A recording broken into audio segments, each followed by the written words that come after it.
لقمان اگرچہ سادہ صورت و سیاہ فام تھے، لیکن خدا کے احکامات سے کبھی غافل نہ ہوتے تھے۔ اللہ تعالیٰ سے محبت کی روشنی ان کے چہرے پر حالہ کیے رہتی۔ ان کا آقا ان سے بے حد متاثر تھا، اس لیے ان کا بے احترام کرتا تھا، کیونکہ اس پر لقمان کی خوبیاں واضح ہو گئی تھیں۔ اس نے دیکھ لیا تھا یہ غلام حرص و حوث سے پاک ہے، اس کے دل میں کھوٹ نہیں، اس کی زبان سچ کے سوا کچھ نہیں کہتی۔ بظاہر وہ امیر لقمان کا آقا تھا، لیکن حقیقت میں وہ ان کا غلام ہو چکا تھا۔ جب خواجہ نے لقمان کے اسرار پا لیے تو وہ کوئی شے نہیں کھاتا تھا جب تک لقمان نہ کھائے۔ ایک دن امیر کے کسی دوست نے ایک بڑا ہی خوش رنگ خربوزہ تحفے میں بھیجا۔ خواجہ نے لقمان کو بلایا اور خود اپنے ہاتھ سے خربوزہ کاٹ کاٹ کر ان کو دینے لگا۔ لقمان خواجہ کے ہاتھ سے خربوزے کی کاش لے کر شہد اور شکر کی طرح کھانے لگا۔ اسی طرح ہر کاش بڑی رغبت سے کھا رہے تھے۔ خربوزے کی آخری کاش خواجہ نے اپنے منہ میں ڈالی۔ جو ہی اس نے یہ کاش اپنے منہ میں ڈالی، سارا منہ حلق تک کروا ہو گیا۔ پھر جلدی سے تھوک دیا، پانی منگوایا اور خوب کلیاں کی۔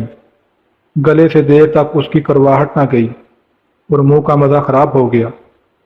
پھر خواجہ نے نہایت تعجب سے لقمان کی طرف دیکھا اور کہنے لگا، عزیزم، نہایت ہی ترش کروے اور زہریلے خربوزے کی غالباً 17 کاشیں تو نے بڑے مزے اور رغبت سے کیوں کر کھا لیں؟ اپنی جان کا دشمن کیوں بنا؟ اگر تو اس کے کھانے میں کوئی عذر کر دیتا تو کیا حرج تھا، اور نہ ہی تم نے بہانہ بنا کر ٹالنے کی کوشش کی، جبکہ اس کی کرواہٹ سے میرا منہ اور حلق جل گیا اور میرا منہ بد ذائقہ ہو گیا۔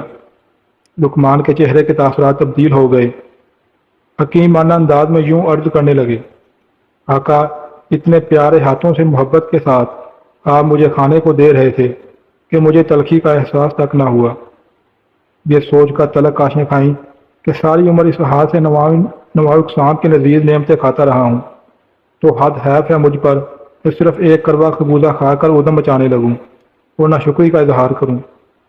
حقیقت یہ ہے کہ تیرے شیریں ہاتھ نے اس خربوزے کی تلخی چھوڑی ہی کہاں تھی کہ میں لفظ شکایت سے اپنی آلودہ زبان کرتا۔